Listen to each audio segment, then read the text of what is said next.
یہ ایک الزام لگائے ہم نے جی مثلا سنی شیعہ علماء اصحاب پہ یا صحابہ کرام پہ کچھ میں کہہ رہا ہوں بد الفاظی کچھ کہہ رہے ہیں، تو میں یہ بالکل سنیوں میں بھی ایسا ہی ہے، لیکن وہ ایک ایسی کیٹیگری ہے کہ جو مجھے نہیں پتا وہ کسی کے بیک پہ ہے یا مثلا اپنی نادانی پہ یہ کام کرے، جبکہ یہ آج کی جو ضرورت ہے وہ اتحاد ہے، انتشار و اس میں اختلاف میں آج بقا نہیں ہے مسلم امت کی۔ تو جو عالم ہو وہ واقعاً ایسی باتیں نہیں کرتا اور نہ ہی وہ کرے گا۔ ہاں یہ ایک بالکل حقیقت ہے کہ ہاں شیعہ اور سنی میں اختلاف ہے، تبھی یہ دو ہیں۔ اختلاف تو اسلام میں یہ ٹھیک ہے جب علمی اختلاف کی بات آئے۔ یہ اختلاف علماء میں، یہ بہت اعلیٰ درجے کے جو علماء ہیں ان میں یہ بحث ہو سکتی ہے، وہ دارالعلوم اور یہاں سے حوزے علمیہ کے بڑے بڑے علماء جو ہیں وہ بیٹھ کے اس پہ گفتگو کر سکتے ہیں، علمی گفتگو ہے تو جائز ہے، ہو سکتی ہے، لیکن اس میں ایک فضا ہونی چاہیے، اس میں ایک ماحول بننا چاہیے، اور یہ سڑکوں پہ گفتگو کرنے کے لائق نہیں ہے، یہ عام لوگوں کے سامنے ممبروں پہ بات کرنے کے لائق نہیں ہے۔ تو انتشار پھیلانے کے لیے بہت ساری ایجنسیاں جو ہیں وہ کام کر رہی ہیں، تو وہ نہیں چاہتے شیعہ سنی ایک ہو کر اجتماعی مسائل پر ایک ہو کر آگے چلے اور ایک امت کی شکل میں آئے۔ تو اب وہ اپنا کام کر رہے ہیں، یہاں سے کچھ نادان لوگ جو ان کے اس میں پھنس رہے ہیں، اور یہ قطعاً صحیح نہیں ہے کہ مثلا اہل تشیع اہل سنت کے خلاف کوئی ایسا بد عقیدہ رکھتا ہے۔ ہمارے ائمہ کی سیرت ہے، چاہے خلفائے ثلاثہ کے ساتھ ہو چاہے اس کے بعد جو علماء اہل سنت کے اکابرین ہیں ان کے ساتھ جو ہمارے ائمہ نے جو رویہ اختیار کیا ہے، جو طریقۂ حیات جو ہم نے ان کے ساتھ اختیار کیا، وہی ہمارے لیے سرمشق ہے، اس میں کہیں گالی گلوچ نہیں ہے۔ ہاں جیسے عرض کیا میں علمی اختلاف ہے، باقی کہیں گالی گلوچ نہیں ہے، کہیں آپ ایک دوسرے کو غلط کہنا نہیں ہے۔ جب بھی علمی بحث ہو، اس لیول کے عالم ہو وہ علمی بحث کر سکتے ہیں۔ اب جیسے کہ میں نے عرض کیا، وہی میں کہوں گا پھر سے کہ کچھ ایجنسیاں ہیں جو یہ جس کا فائدہ اٹھا رہی ہیں، اور کچھ لوگ اس میں پھنس گئے ہیں اور پھنستے جا رہے ہیں، اور اپنے ممبروں کی زینت بڑی اختلافاتی مسائل جو ہیں وہ بنانا چاہتے ہیں، تو اس سے امت کو نقصان ہوگا، اس میں کوئی فائدہ نہیں ہوگا۔ دی وائس آف کشمیر دیکھنے والے سبھی ناظرین کو شاکر شبیر بٹ کا سلام پہنچے۔ ناظرین، آج ہمارے ساتھ جو شخصیت مہمان گفتگو ہے بے شک کسی بھی تعارف کے محتاج نہیں ہے۔ اکراس دا سیکٹس ان کو جانا جاتا ہے، ان کو سنا جاتا ہے، ان کو مانا جاتا ہے۔ بے شک ہم بات کر رہے ہیں آغا سعید محمد ہادی کشمیری صاحب کی، آج ہمارے ساتھ موجود ہے۔ ان سے کچھ سوالات کریں گے، ان سے سوالات جانیں گے، ان سے تاثرات لیں گے، اور باقی بھی دیکھتے ہیں یہ کیا کہتے ہیں ہمارے معاشرے کے حوالے سے، اس کشمیر کے حوالے سے۔ بے شک سیدھے ان سے سوالات کرنے کی کوشش کریں گے۔ السلام علیکم۔ علیکم السلام ورحمۃ اللہ۔ آغا صاحب، پہلے ہم آپ کے بے حد مشکور و ممنون ہیں، آپ نے ہمیں دی وائس آف کشمیر کی ٹیم کو اتنے بزی سکیڈول کے ہوتے ہوئے بھی ہمیں وقت دیا، اس چیز کے لیے ہم آپ کے شکر گزار ہیں۔ سب سے پہلے آپ سے جاننے کی کوشش کریں گے، آپ اپنے بارے میں بتائیں، جو آپ کا یہ علمی سفر ہوا، علمی سفر ہے، اس کی ابتدا کب سے ہوئی، کن حالات میں ہوئی، پہلے اس بارے میں آپ مختصر الفاظ میں روشنی ڈالیں۔ میں آپ کا بھی بڑا شکر گزار ہوں کہ آپ نے مجھے حقیر کو کچھ کہنے کا موقع دیا۔ میرا علمی سفر اگر ہم دیکھیں جیسے سب کا ہوتا ہے، بچپن سے ہی انگلش میڈیم سے شروع ہوا، پھر یہاں کشمیر میں مختلف سکولوں سے ہوتے ہوئے کالج تک پہنچا، ایس پی کالج تک، پھر وہاں سے 1999 میں ایران چلا گیا، تو وہاں 2010 میں میں واپس آیا وہاں سے۔ تو وہاں پہ جو پڑھائی کی گئی، جو تقریباً جسے ہم اب عام طور پر کہتے ہیں دینی تعلیم، جو وہاں پہ تھا وہ تقریباً وہی تھا، حوزہ علمیہ ہی تھا، لیکن اب اس کی نئی شیپ جو آئی تھی اس کو بھی یونیورسٹی جیسا ڈگریز کے حساب میں بانٹا گیا تھا۔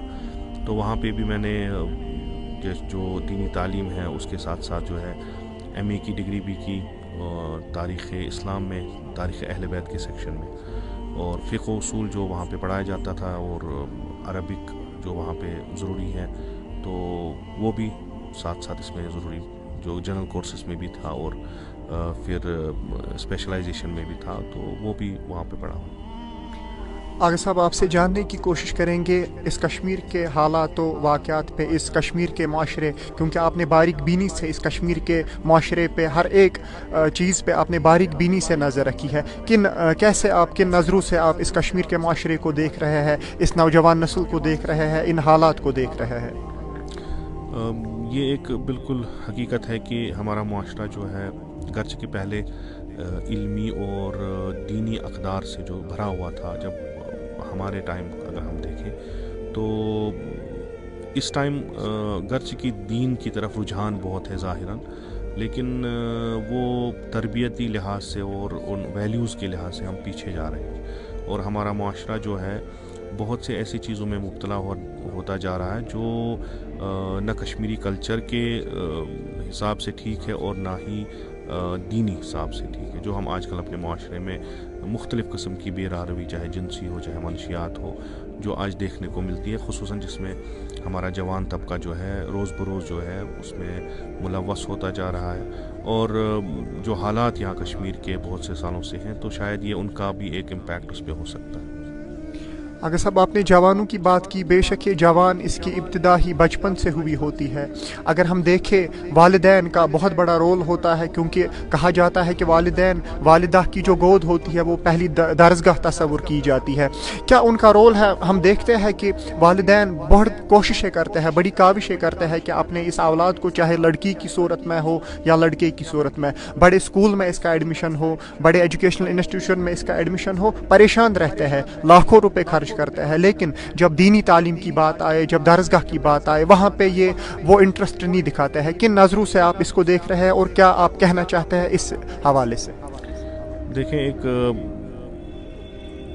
हकीकत ये है कि जो हमारा सिस्टम, तालीमी सिस्टम, जो निसाब है हमारा, और जो एजुकेशनल सिस्टम जो है वो यूरोप से आया हुआ है, वेस्टर्न वर्ल्ड का। तो आज से तकरीबन कुछ सदियों पहले जो वहाँ पे तहरीक एक उठी थी, उस वक्त के दीन के ख़िलाफ़, जिस दीन ने उन्हें कुछ न दिया था दुनियावी लिहाज से, तो उन्होंने एक तहरीक उठाई कि हम दुनिया को दीन से जुदा करें। तो उसमें तबीयतन जो हमारा जो है तालीमी निज़ाम वो भी आ गया, और तालीम को दीन और तरबियत से जोड़ना ये बिल्कुल एक खुराफात सा लगा।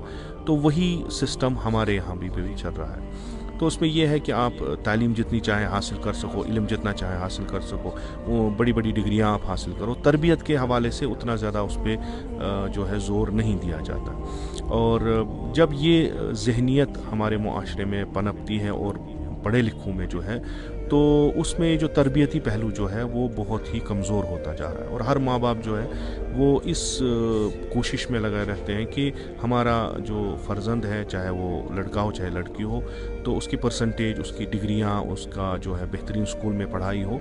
और ये जो इस कंपटीशन में जो अभी हमारे पास है, जैसे नर्सरी में भी अभी बहुत सारा कंपटीशन लगा हुआ है, तो इस नंबर के चक्कर में जो पड़ गए हम, तो वो हासिल कर सकें। और ये कहना भी गलत नहीं होगा कि हम तरबियती पहलू को तकरीबन भूल चुके हैं, और तरबियत वही जो हमें वेस्टर्न वर्ल्ड ने आजकल दिखाई है वही हमारे नज़रों में है। रही बात दीन की, जैसे मैंने अर्ज़ किया कि मकतब जो हम देखते हैं, दरसगाह, उनका ताल्लुक़ दीन से है, और दीन तरबियत को अहमियत देता है पढ़ाई लिखाई से। वयुज़क्कीहिम वयुअल्लिमुहुमुल किताब, पहले इनका तज़किया करो फिर इनको इल्म पढ़ाओ। तो जब उस सिस्टम में हम अपनी ज़िंदगी गुजारते हैं तो बहुत ही मुश्किल है, यानी बिल्कुल गैर महसूस अंदाज में हम ये देखते हैं कि रुझान जो दीनी स्कूलों की तरफ या मकातिब की तरफ कम होता जा रहा है, क्योंकि कंपटीशन में फंसे हैं, वहाँ पे टाइम ही नहीं है उतना।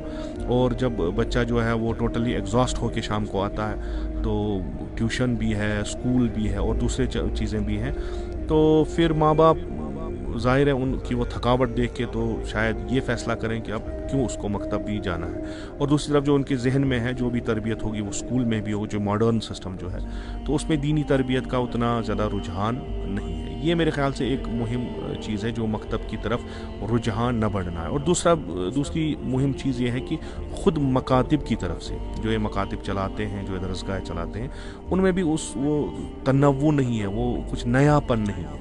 वही पुराना सिस्टम चल रहा है। तो जो बच्चे स्कूल से आ रहे हैं और मॉडर्न फैसिलिटी में जो स्कूल्स आज बने हुए हैं, तो वो जब वो आते हैं तो वही वो पुराना सिस्टम जो मकातिब में देखते हैं, तो उनका दिल और दिलचस्पी उसमें ज़्यादा नहीं दिखती। तो एक पहलू है कि रुझान कम होता जा रहा है। इसमें ज़रूरी है कि मकातिब जो है वो अपने आप को अपडेट करे, वो मॉडर्न सिस्टम जो एजुकेशन का है वो साथ में लाए और तरबियत के पहलू पे ज़्यादा जोर दे बनिस्बत के पढ़ाई।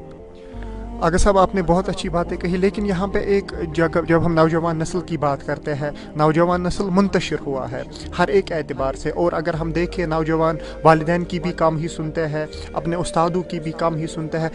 इन हालात में उलमाए किराम का, चाहे वो सुन्नी तबके से हो या शियाई उलमाए किराम हो, इन मतलब जो रोल होता है इनका, ये वो रोल बखूबी निभाते हैं। आप इस पर क्या कहना चाहते हैं? जो भी अभी ये हालात देखे जाते हैं, मिंबरों पे कीचड़ जाता है एक दूसरे पे, इस बारे में आप क्या कहना चाहते हैं? देखिए, नौजवानों में जो आपने फरमाया ये इंतशार है, जैसे मैंने अर्ज़ किया, ये जो हालात यहाँ पे हैं इसका भी इस पे असर है, जो हमारे मुख्तलिफ निज़ाम हैं इसका भी असर है। और रही बात उलमाओं की, तो उलमाओं ने तो बिल्कुल इसको चैप्टर को क्लोज ही करके रखा है। उनके लिए ज़्यादा ज़रूरी इन चीज़ों पे बात करना नहीं है। वरना तरबियत के हवाले से जितना दीन इस्लाम ने हमें दिया है कुरान की शक्ल में या सुन्नत रसूल सल्लल्लाहु अलैहि वसल्लम की शक्ल में, तो हमारे लिए काफ़ी था कि हम एक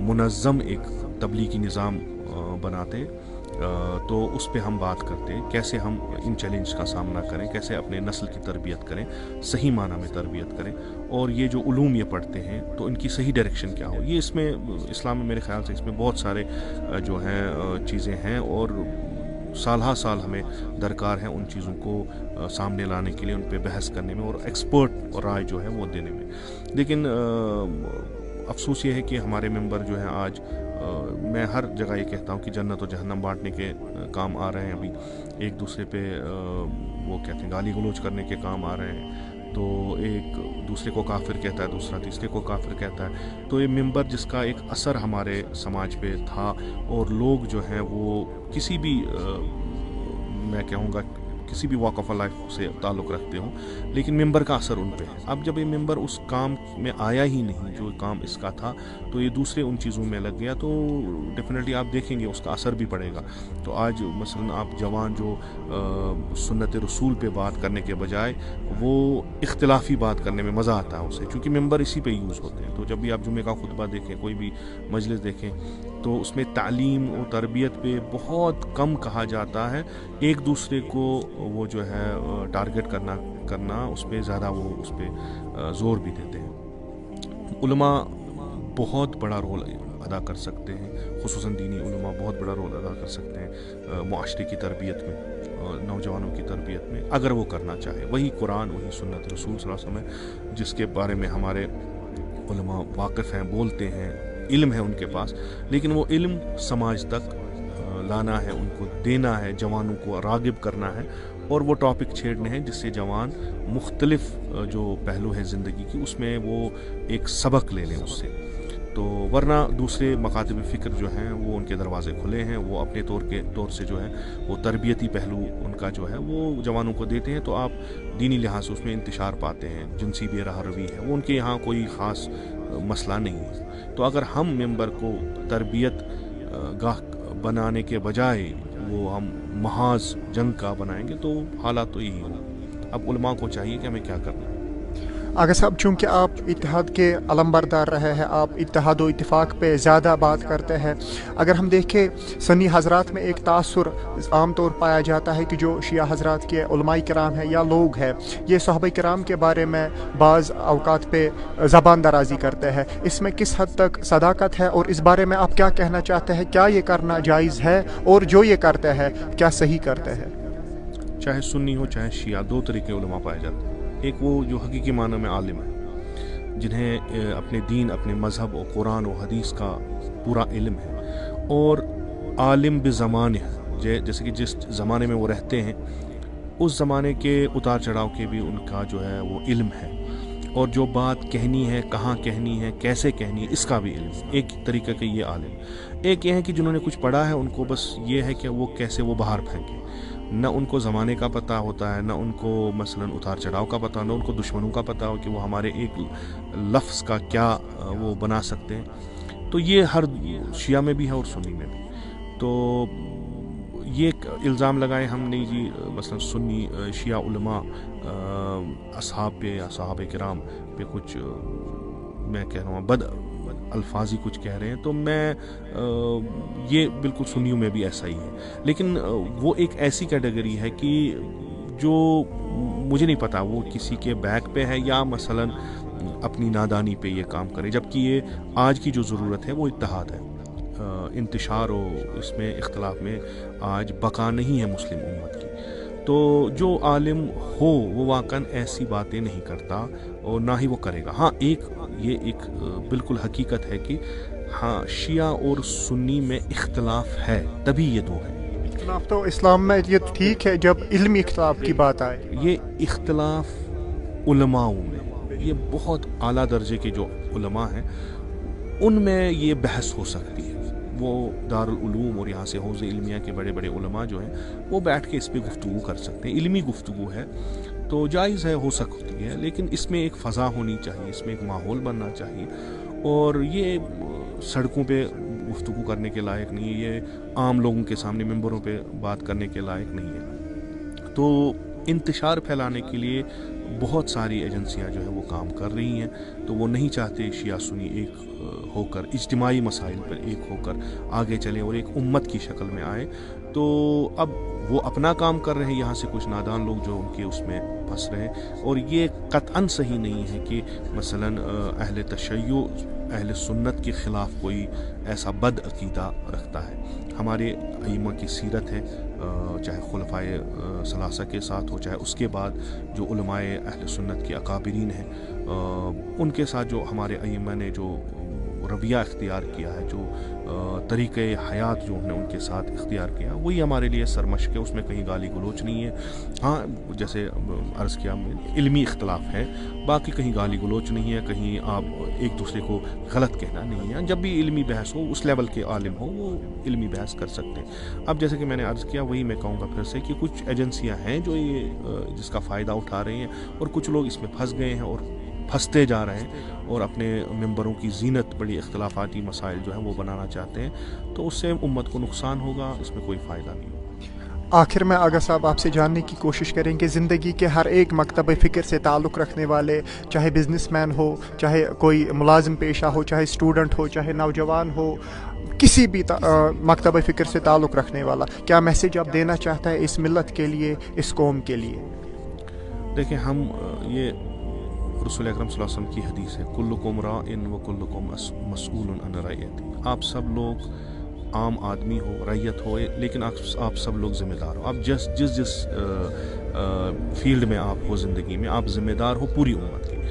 تو میرے خیال سے اسلام ایک ایسا وسیع اور ایک کامل دین ہے جس میں ہر طبقے، زندگی کے ہر طبقے کے لیے اپنی اپنی جو ہے گائیڈ لائنس ہے. لیکن ضروری ہے کہ اس پہ غور کریں، اس کو پڑھیں، اس پہ فکر کریں، تو آپ کو اس میں بہت بہترین لاہ عمل ملے گا. اور اپنی ذمہ داریاں کیسے نبھانی ہیں اس کا نسخہ بھی اس میں ملے گا. چاہے اسٹوڈنٹ ہو، چاہے کوئی علمی شخصیت ہو، چاہے بزنس مین ہو، ایک انڈیویجول لائف ہے اس کی اور ایک اجتماعی لائف ہے. تو اس کو وہ اجتماعی زندگی جو ہے وہ کبھی بھولنی نہیں چاہیے. قرآن بھی ہمیں اگر امت خیر کا خطاب دیتا ہے تو اس کے ساتھ یہ بھی کہتا ہے کہ اخرجت للناس، آپ لوگوں کے لیے بنائے گئے ہو تاکہ آپ امر بالمعروف و نہی عن المنکر کرو. یہ ذمہ داری ہمیں کبھی نہیں بھولنی چاہیے کہ میں ایک بزنس مین ہوں، مجھے کیا اگر کہیں مثلا دینی مسائل میں کچھ مسائل پیدا ہوتے ہیں یا کوئی عالم ہو وہ کہیں گے مثلا ابھی ہماری بزنس جو وہ سود پہ ہو رہی ہے، اس کے لیے ہمیں کیا کرنا چاہیے.